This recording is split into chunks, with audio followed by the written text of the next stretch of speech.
tubers. This is a little bit different video than I usually do, but I'm kind of into ghosts and paranormal kind of stuff. I'm not a true believer in some of the TV shows and stuff they put on, because I think a lot of that is just TV.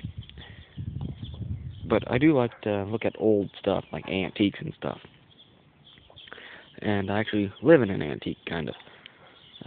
This is a 1930 farmhouse. I'm not going to get up real close or nothing, because of personal reasons. 1930 farmhouse.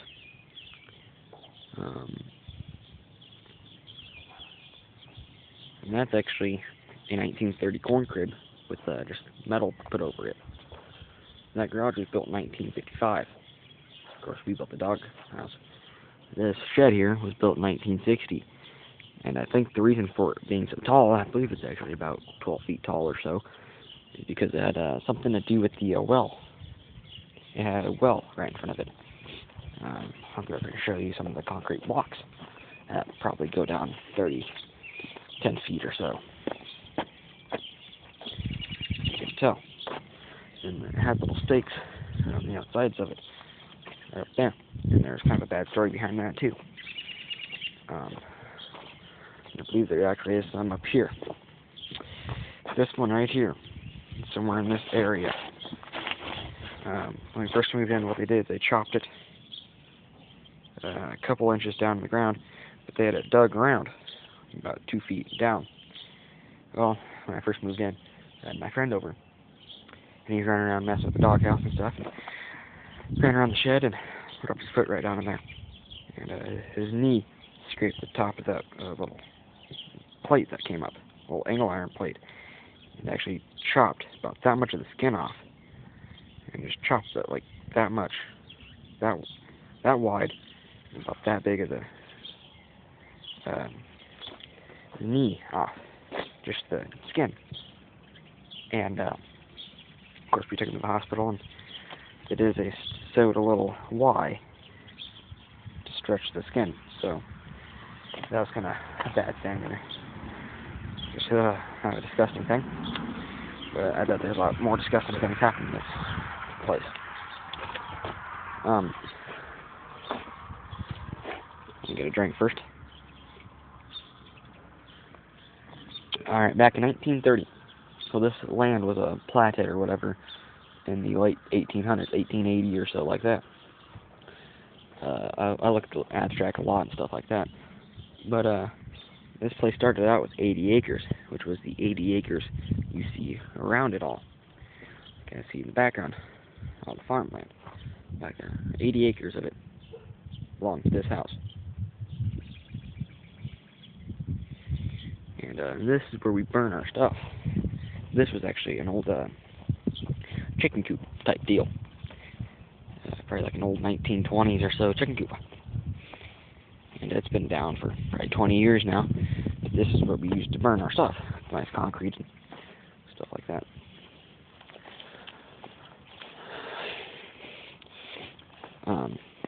There's actually the new chicken coop we just built. Just got it done actually, not too long ago. But walking down here now. There's my chickens. This concrete slab over here used to be an old 1920s corn crib. And I can go online and actually look up this place, and it's actually still on there, and it still says it's still, standing. But as you can tell, it's not standing. It's actually our basketball court. And this concrete in here is actually not too bad. It had little spaces in between the slabs. That's actually not a bad. And it was kind of our junk area. But yeah, that's that. This was an old corn crib back in the 20s. Like I said, the garage was made in 55. It's a brick garage. Concrete block, I believe what they call it. And of course that's an old corn crib with metal put on over it. It looked better, and that's actually built in the 30s. So they made them tough back then. Anyways, you can kind of see all this farmland back there. Well, back in the 30s, back from 1880s or so, it owned this 80 acres up until, well, in the 40s or 50s. See, I kind of lost my train of thought. The 40s or 50s was actually up to 160 acres for about 5 or 10 years. Then the farmer's wife died in mid-40s or something, and passed everything down to her son, which then sold 80 of it again. So it was back down to 80, which it was at 80 acres, most of its farm life, but up until, see, she died in the mid-40s, and that woman had a will, and it says a will in abstract, and it shows she donated $200 to a bunch of charities and stuff. Well, just think, $200 in the 40s was probably close to $2,000 today. That's quite a bit, and it was probably, I believe, about 8 of them she donated. That's $16,000. So they must have been kind of wealthy farmers.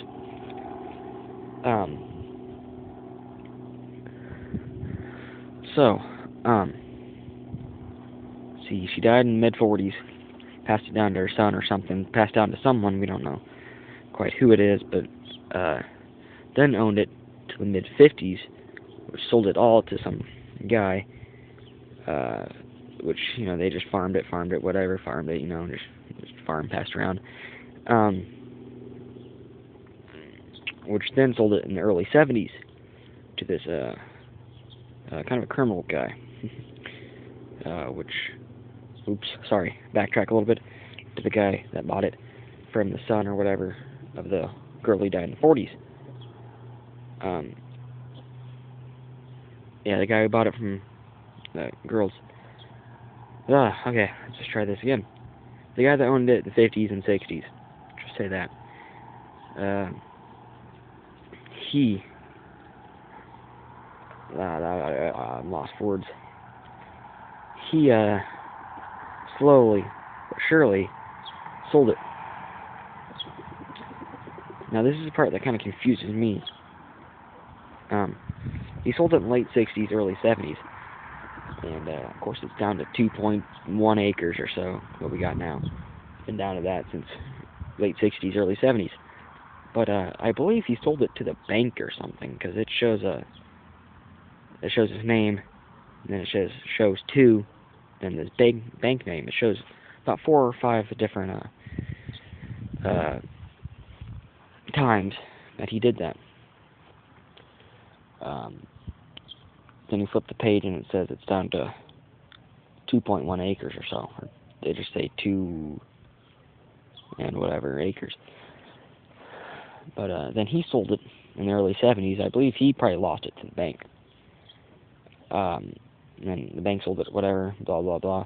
Sold it to this guy in the mid-70s who kind of was a criminal. He just wouldn't pay his bills. He had some,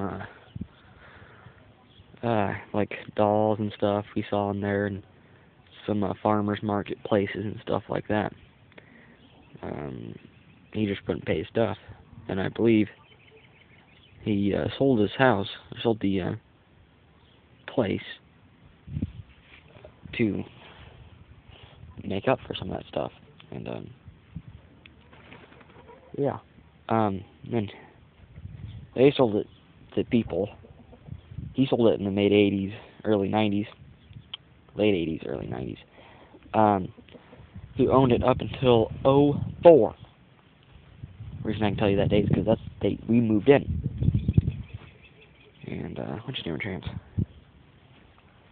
And, we've loved the place and everything. Shut up. Chance! We've loved the place and everything else. It's... Oh my god, shut up. We love the place. It's nice. Well, we're actually moving, so I'm going to hurry up and do this video and get it uploaded. So I don't... Yeah. Anyways.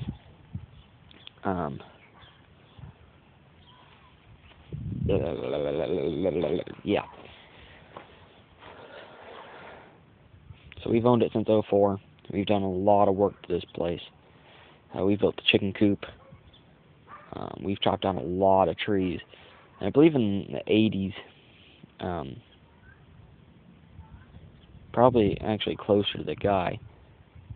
Probably the 80s. The people lived here before. Mayor owned it in the early 90s. They put a lot of decorations and a lot of landscaping time into this place. As you can tell, it's surrounded by trees. And these aren't, young pine trees that are, 2 years old. These are old stuff. These things are probably, the youngest one here, probably 20 years old. So,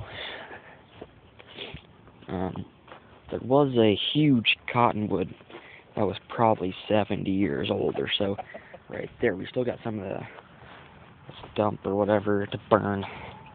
The thing was so freaking big. I mean, two guys probably couldn't even wrap their arms around it, so big. There is some of it. Here, I'll get in there and show you.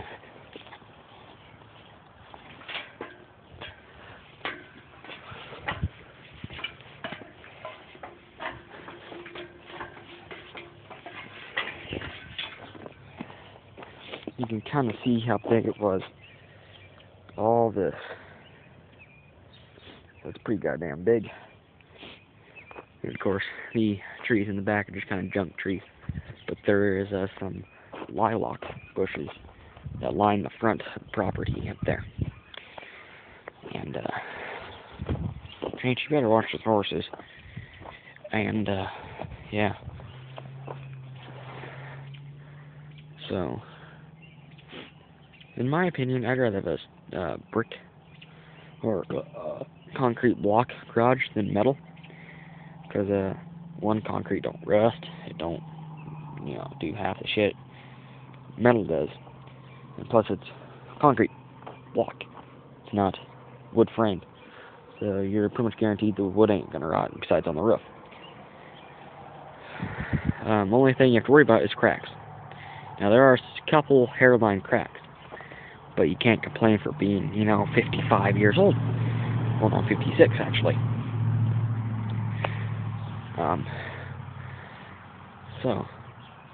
Actually the people that bought the farmland around us actually still own it. And they've owned it since the 70s, or early 70s or so. And he's actually been inside this place and looked around the place and stuff since he's lived right next door for so long. And I'll tell you this at the end. But he said when he came to look at the place, there was a big crack down the middle, down the back of the middle. And he says he don't know if they got it repaired or what, but it ain't there anymore. So must got it repaired or something, or he's kind of going crazy a little bit, because he's old and he actually is going a little crazy, everyone says. So, but anyways, what I was gonna get to is this old farmhouse is gonna be reunited with all the 80 acres. Reason being, the farmer around us that bought most of the 80 acres, all but a couple acres down in the corner, he's buying the place. So it's going to be reunited with all its 80 acres again, like it was back in the 30s and stuff. So that's kind of cool. Another thing that's kind of cool, now that everything's warmed up and the ground's thawed out, I'm going to pull out my metal detector and go metal detecting back here. Because they used to burn stuff back here, where they used to burn stuff, back in the 50s and 60s and 70s, 80s, 90s, whatever, until they made that a burn pile. But sometimes I can go out here and find a penny or a coin, just walking around here, find some shards of metal and crap. But there's a lot of glass back here. Glass there. There's like a can top or something. Now, if you ever get to go in that creek, it's actually a lot of glass bottles down there. And a lot of them are complete because the farmer next to us has farm hands, and he's had farm hands for 20 years now. 30, 20 years, 30, 40, whatever. And, of course, some of them get bored out here and start to drink. And they just throw them down the creek to hide them. So if I ever went down there, me and my brother have gone down there and actually found a lot of complete glass bottles from the 70s and stuff like that. It's kind of cool to find. But, I guess I'd like to find a nice ring or solid gold something. A lot of glass back here. I can't dig up there though. Right on that hill. That's actually where my dogs are buried. And I believe he still has a collar on. Actually, no, he doesn't have a collar on. But I'm not even gonna dig up there. Cause he was a pretty good dog and stuff. So.